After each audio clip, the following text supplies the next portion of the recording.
खेती, और उन्होंने बड़ा अच्छा सोशल और किस तरह से हमें अपने जो पुराने हमारे रीति रिवाज थे उनका साइंस के आधार पर कैसे लिंकेज उन्होंने खुद किया और कैसे उन्होंने प्राकृतिक खेती को अपनाया, कैसे उनको पद्मश्री की उपलब्धि भी हुई।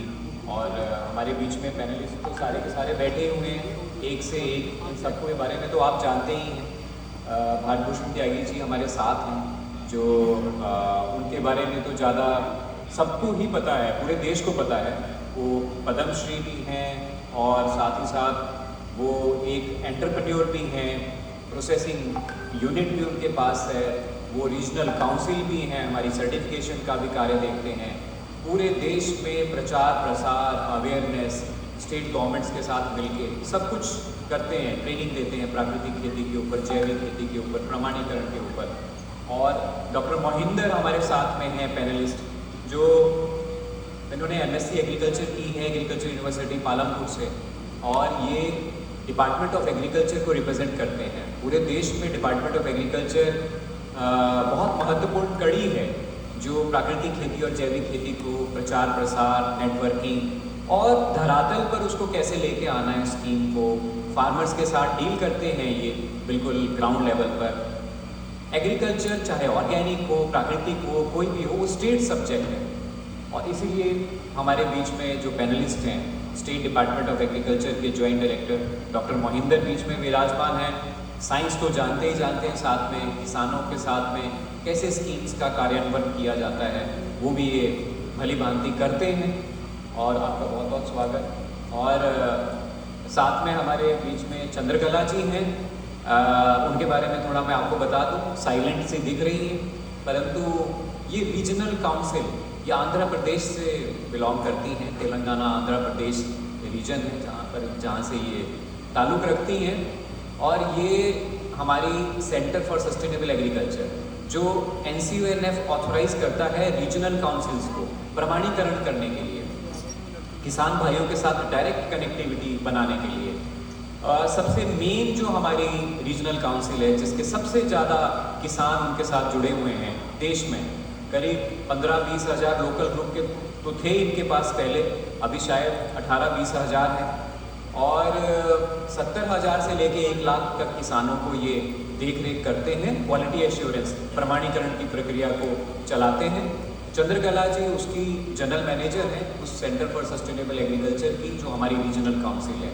तो एक तरफ हमारे किसानों की बहुत बड़ी आवाज़ भारत भूषण जी हमारे बीच में हैं, दूसरी तरफ डिपार्टमेंट ऑफ एग्रीकल्चर जो स्कीम्स देखते हैं, साइंस भी देखते हैं, और तीसरी तरफ हमारी सर्टिफिकेशन एजेंसी जो हमारा प्रमाणीकरण की एक्टिविटीज़ को कराती है।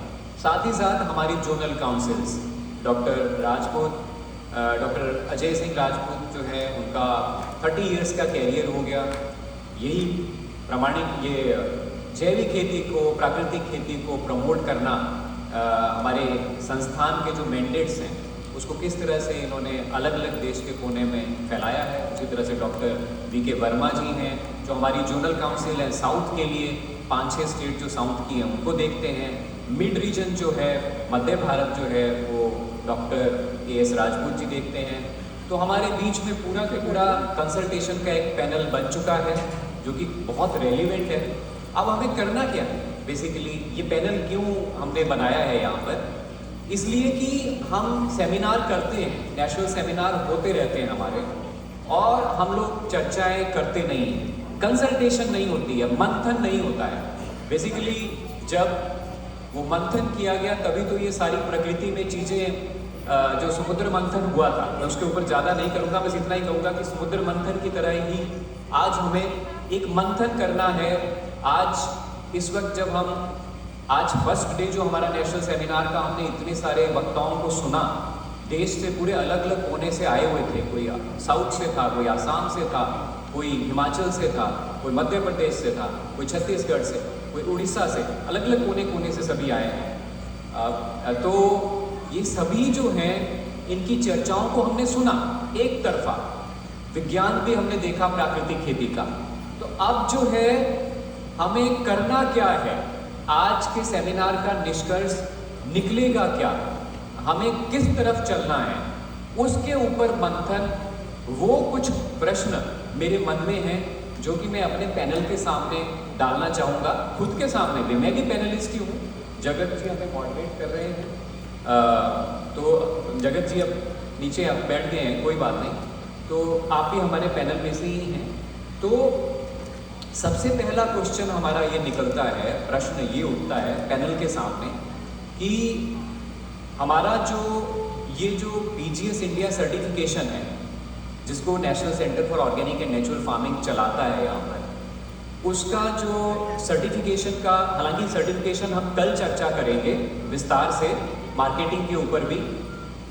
आज उस सर्टिफिकेशन का जो महत्वपूर्ण पहलू है वो है मानक, standards of organic farming and natural farming. तो आप सबको मैं बार बार यही कहना चाहूँगा, क्योंकि जैविक खेती और प्राकृतिक खेती को आप सिर्फ ये मत समझिए कि जैविक खेती का, जैसे हमने खेती की बीज से लेके और हार्वेस्टिंग तक की प्रक्रियाएं जो की वो सब हो गया, अब हमारी ऑर्गेनिक फार्मिंग, नेचुरल फार्मिंग आपने कर तो दी, केमिकल हटा तो दिए, परंतु कौन देख रहा है कि आपने हटा दिए? कौन आपकी देख रेख कर रहा है कि आपने पूरी तरह से क्वालिटी चेक रखे हैं? और वो मानकों के आधार पर, कोई हमारे देश के मानक होते हैं, जैसे national standard for organic production, organic के हैं। केमिकल यूरिया नहीं डालना है तो क्या डालना है, पेस्टिसाइड नहीं डालना है तो उसका ऑल्टरनेट क्या है। तो क्या हमने वो मानक जो है, जो आज हमने पढ़ाई की विज्ञान के आधार पर, वैज्ञानिकरण के आधार पर, जो साइंस बिहाइंड नेचुरल फार्मिंग है, हमें अपने पीजीएस इंडिया जो हमारे स्टैंडर्ड्स हैं, क्या हमें उसको रिव्यू करने की ज़रूरत है? अगर हाँ, तो हमें उसको किन किन पहलुओं पर रिव्यू करना है? आज सबसे बड़ा प्रश्न जो हमारे सामने है अपने national centre for organic and natural farming के सामने, वो ये पीजीएस इंडिया सर्टिफिकेशन 10 सालों से चल रहा है, हमारे संस्थान के द्वारा चलाया जाता है। पूरा देश इसमें भागीदार है, स्टेट राज्य सरकारें भी हैं, क्लस्टर्स भी हैं, लोकल ग्रुप्स भी हैं। 80,000 लोकल ग्रुप्स के करीब पीजीएस इंडिया ऑर्गेनिक से जुड़े हुए हैं। 22 लाख किसान इसमें अभी तक भागीदार बन चुके हैं और रीजनल काउंसिल्स हमारी 225 के करीब बन चुकी हैं। नेचुरल की नई आई हैं, ऑर्गेनिक की पुरानी 90-95 के करीब हैं। अब हमें ये देखना है कि ये इंस्टीट्यूशनल स्ट्रक्चर, सबसे पहले तो ये ठीक है, पीजीएस इंडिया मॉडल अच्छा है, कल भी इसके ऊपर चर्चा करेंगे, परंतु विज्ञान जो नेचुरल फार्मिंग का है या उसकी जो विधाएं हैं, प्रैक्टिसेस हैं, जो आज हमने सुनी, सीड के ऊपर इंपॉर्टेंस हमने देखी, बीज के ऊपर, क्या कहीं हमें बीज का जो नेचुरल फार्मिंग में है हम रेटिंग करते हैं? हमारा रेटिंग का फॉर्मेट है जो हमने गवर्नमेंट ऑफ हिमाचल प्रदेश से लिया है। कन्वर्जन पीरियड को हमने, यूनिक फीचर जो है पीजीएस इंडिया नेचुरल फार्मिंग का, उसमें हमने कन्वर्जन पीरियड जो ऑर्गेनिक का था 2 से 3 साल, वो हमने नेचुरल फार्मिंग में 6 महीने रखा है। और वो रेटिंग के आधार पर है, कॉम्पिटेंस के आधार पर है। अगर प्राकृतिक खेती किसान 10-12 साल से 15 साल से कर रहे हैं तो उनका 6 महीने भी रिलैक्स हो जाता है। अब उसमें हमें क्या क्या विज्ञान के आधार पर पैरामीटर डालने हैं, उसके ऊपर हमें आज मंथन करना है। 6 महीने का रिलैक्स करने के लिए, जैसे सीड, ट्रेडिशनल सीड लेता है किसान या नहीं, उसके 5 से 10 नंबर रखे हुए हैं। क्या आज हम उसको 20 से 25 नंबर कर दें? क्या हम सीड, क्योंकि बीज पूरे वर्ल्ड में ही ये माना जाता है कि जैविक खेती, प्राकृतिक खेती पूर्ण नहीं है, जो मैं बार बार अपने स्टेक होल्डर्स जितने भी आए होते हैं उन सबसे चर्चाओं में सुनता हूँ। अभी भी हम जैविक खेती 100% नहीं कर रहे हैं, जब तक कि हमारा बीज, मेन जो बीज है वो ऑर्गेनिक ना हो, वो नेचुरल ना हो, वो ट्रेडिशनल ना हो। तो अब उसके ऊपर हमें सबसे पहले मंथन करना है, निष्कर्ष निकालना है। क्या policy decision ministry of agriculture को लेना चाहिए इन चीज़ों के ऊपर? हम यहाँ पर डिसीजन मेकर नहीं हैं, हम यहाँ रिकमेंडिंग एजेंसी हैं। आपसे जो मंथन करके यहाँ निकलेगा आज, कल भी, उसको एक एक पॉइंट को हमें भारत सरकार को 31 मार्च से पहले भेजना है, ताकि आगे इसके ऊपर बड़ा पॉलिसी डिसीजन लिया जाए। चाहे वो मिशन नेचुरल फार्मिंग के ऊपर लिया जाए, स्टेट गवर्नमेंट्स के साथ मिलके, राज्य सरकार भी हमारे बीच में है, और सबको वो आसान हो। हमारे ऐसा भी देखना है कि कहीं हमारी प्राकृतिक जैविक खेती पीछे ना चली जाए, ये भी हमें ध्यान में रखना है। इस तरह से हमें रिकमेंडेशंस सजेशंस देनी है। तो मैंने एक एग्जांपल दिया सीड के ऊपर, हमें क्या करना है। 20-25 नंबर मैं अपने मन में ही सोच रहा था कि रेटिंग का जो 100 नंबर का हमने फॉर्मेट रखा है ना कन्वर्जन पीरियड को रिलैक्स करने के लिए, उसमें 10 नंबर से बढ़ा के हम 20-25 नंबर कर सकते हैं क्या सीड के लिए? सीड को मैंडेटरी कर दिया जाए क्या? ये अच्छा है तो फिर उसको हम लोग अंदर लेके आएंगे। तो इसीलिए मैंने अपने मतलब इसको मैंने संभाला यहाँ स्टेज पे कि हमारी मंशा क्या है इस पैनल के डिस्कशन। पैनल डिस्कशन सबसे इम्पॉर्टेंट है। पिछली बार सेमिनार में हमारे से ये छूट गया था, तो हमने देखा कि उस सेमिनार से हमारे निष्कर्ष क्या निकले, कंक्लूजन क्या निकला। चाहे 5 मेन पॉइंट निकले, ज़्यादा नहीं। तो नेटवर्किंग तो हो रही है, आपस में हम नॉलेज शेयर कर रहे हैं, एक्सचेंज ऑफ नॉलेज हो रहा है, हमारा भी नॉलेज बढ़ रहा है, आपका भी नॉलेज बढ़ रहा है, सेलिंग बाइंग भी हो रही है, मैं देख रहा हूँ, मार्केट भी क्रिएट हो रही है। ये सारी चीज़ें ही इस सेमिनार से निकल के आती हैं। परंतु जो पैनलिस्ट के सामने मेरा क्वेश्चन है पहला, वो यही है कि हमें क्या क्या महत्वपूर्ण कदम उठाने हैं राज्य सरकारों के स्तर पर, सेंट्रल गवर्नमेंट के स्तर पर। बीज सबसे इम्पॉर्टेंट चीज़ है जो आज साइंस बिहाइंड नेचुरल फार्मिंग में हमें समझ में आया। और जीवामृत, बीजामृत, घन जीवामृत, प्राकृतिक खेती पे जो हम ये सारे जितने भी हमारा ऑन फार्म इनपुट्स जो हम खेत के ऊपर बनाते हैं, इनका जो है वैलिडेशन प्राकृतिक खेती में आज देख ही रहे हैं आप, पूरी तरह से हो चुका है, वैलिडेट हो चुका है। अब इसके ऊपर हमें क्या आगे अपने मानकों में चेंज करना है, क्या हमें मानकों में ये सारी चीज़ों को जितने भी साइंस बिहाइंड जीवामृत, बीजामृत, घन जीवामृत, नीमास्त्र, ब्रह्मास्त्र, ये सारी चीज़ें जो आई हैं, क्या इनको अपने मानकों में हम लेके आए, अभी रुक जाए? ये सारी चीज़ों को हमें आगे इवॉल्व करना है, बढ़ना है आगे, क्योंकि जल्दी जल्दी में हमने नेचुरल फार्मिंग के मानक तो बना दिए, प्रोसेसिंग के भी हमने प्राइमरी लेवल तक उसका बना दिया। अब टाइम आ गया है, समय कम है, हम आगे बढ़ते जा रहे हैं, हमें चीज़ों को पकड़ना भी है।